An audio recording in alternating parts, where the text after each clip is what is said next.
rulers show their weight around. And when people get a little power, how quickly it goes to their heads. It's not going to be that way with you. Whoever wants to be great among you must be a servant. Whoever wants to be first among you must be your slave. That is what the Son of Man has done. He came to serve, not to be served, and then to give away his life in exchange for many who are held hostage. Service. Trailblazer and the first black candidate for the U.S. presidency, Congresswoman Shirley Chisholm, once said, "Service is the rent we pay for the privilege of living on this earth."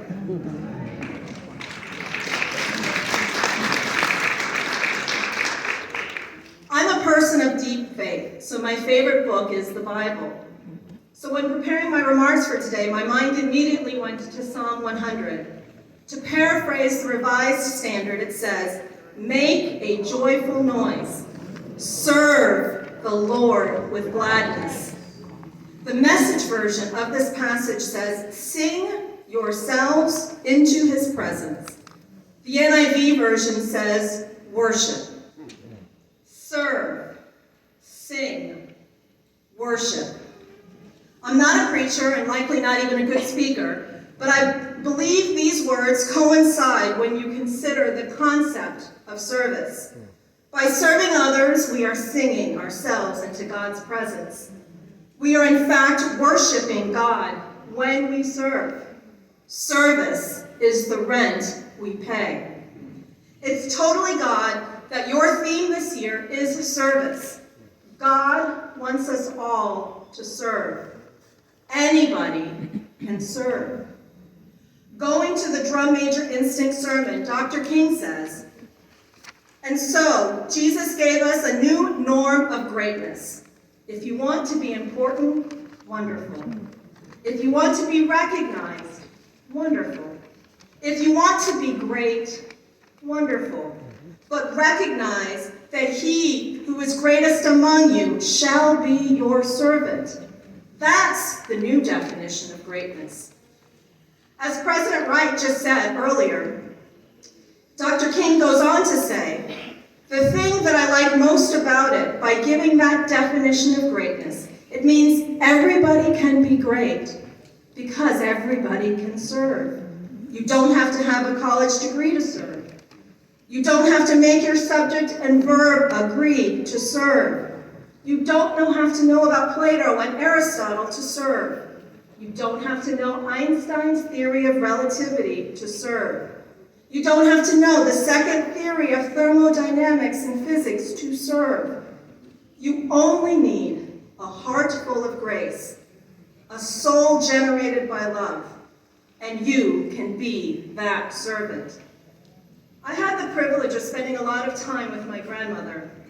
My grandmother taught me so much.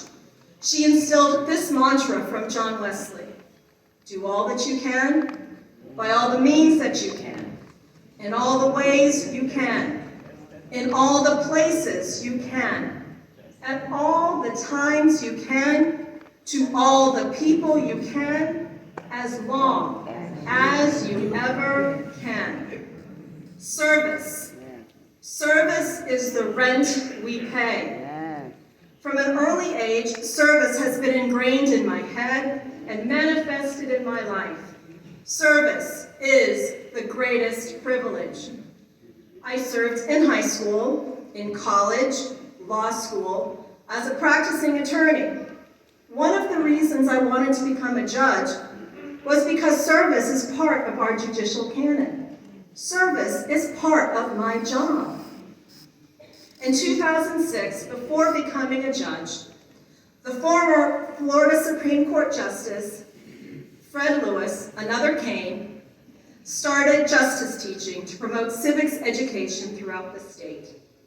I eagerly joined the program and volunteered at several schools in Palm Beach County, teaching civics education and the practical aspects of it. I focused my attention on Title I schools whose students don't have access to the same resources other schools have in the county. I thought I was inspiring the children. In fact, they inspired and grounded me. The Bible is very protective of children. I believe that's because they're both innocent and honest.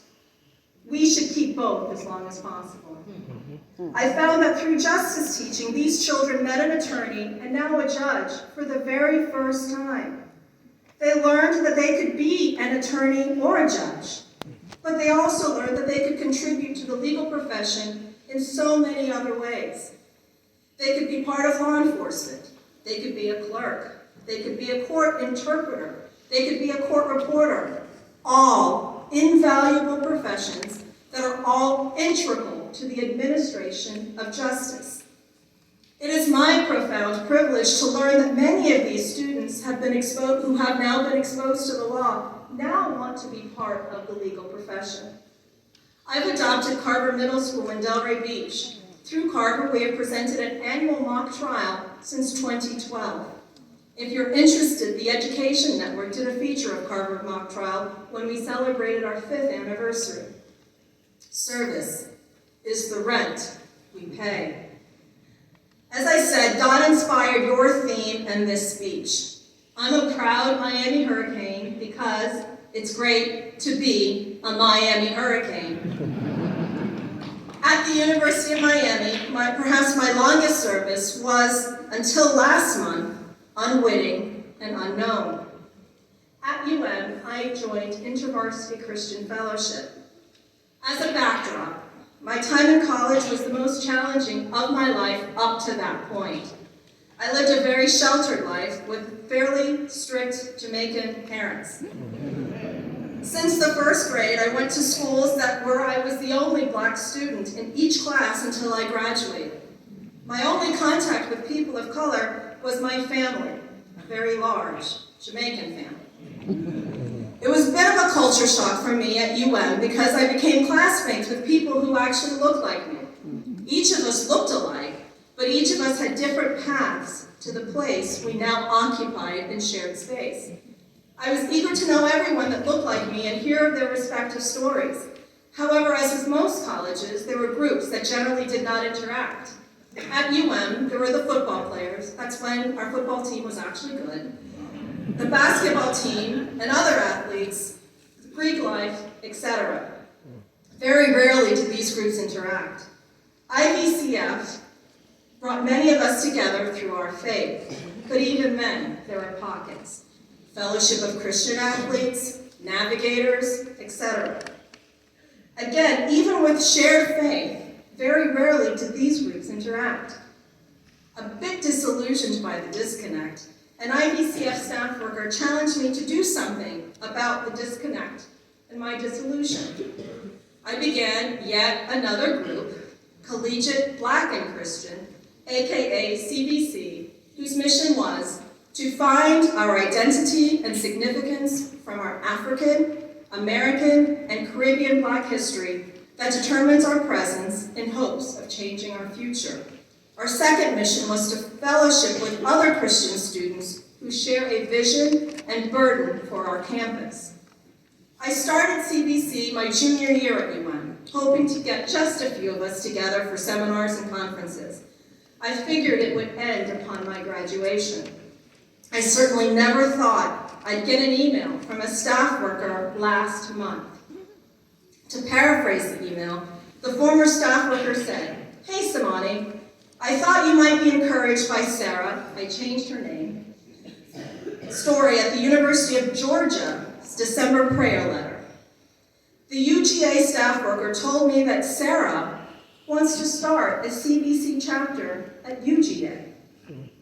I thought you might want to know that all your work, sweat, time, and patience that you invested in UM CBC is still paying off, still paying forward.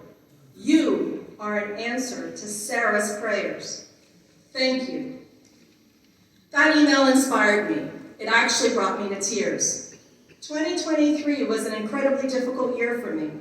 I received that email to remind me that service is the rent we pay.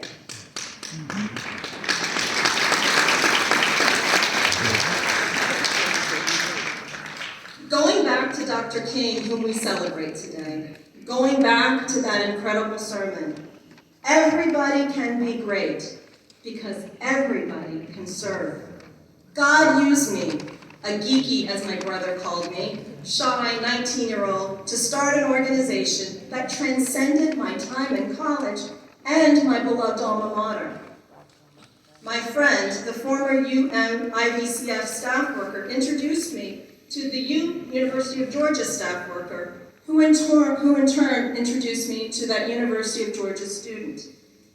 When the University of Georgia staff worker introduced me, he called me the OG of CBC. For those of you who don't know much slang, OG means original gangster from the hip-hop era. This geeky kid, an OG. When I told my deputy, who's here today, that I was called an OG, he immediately said I was an old goat. I had the chance to meet that junior at the University of Georgia, the young woman who was the genesis of the email. She's the same age I was when I started CBC. Despite the age difference, she and I had the same history and have the same desire. I vowed to help her start that CBC chapter at the University of Georgia. We continue to maintain contact so I can help her serve her campus and community. I texted her telling her I'd mention her today and her impact upon me. Service is the rent we pay. God used me to allow those students at Carver Middle to not only learn about my beloved profession, to learn about civics, but also to learn that they can serve the legal community by using their God-given talents, following their own individual passions and paths.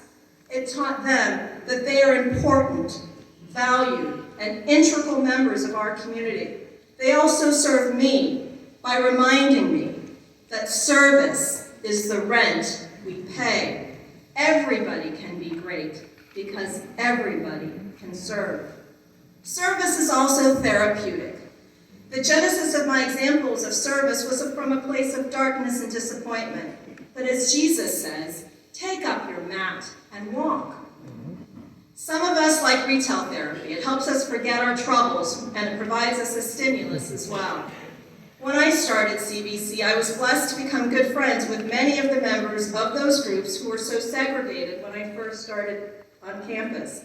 I'm proud to say that I'm still close friends with many of them. At Carver, I formed bonds and friendships with many at the school, but also with the court personnel, the court interpreters, the court reporters, and other people who assist in the administration of justice. In 2012, when I began my service at Carver, it was just me, the civics teacher, and the 7th graders meeting in the small media center. Last year, our mock trial was in the gymnasium, and we had the entire middle school present. Also present were members of law enforcement, my deputy included, members from the clerk's office, the court reporters, lawyers, court interpreters, just about every representative at the courthouse who aids in the administration of justice. Last year, I even had the privilege of having members of the state attorney's office and the Office of Public Defender mentor my Carver kids. Being called an OG is therapeutic as well for this geeky kid from Palm Beach County. Service is the rent we pay. Everybody can be great because everybody can serve. I really don't know how great I am, but God used this geeky kid who has lived in Palm Beach County since the age of 4 to become the second Black female to sit on the circuit bench in the history of Palm Beach County.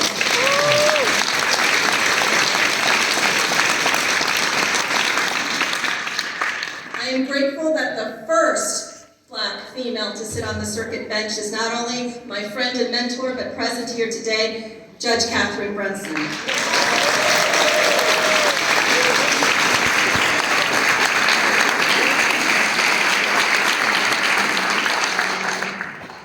God used this geeky, shy kid to become the first Caribbean and first Jamaican American to be part of the judiciary in Palm Beach County.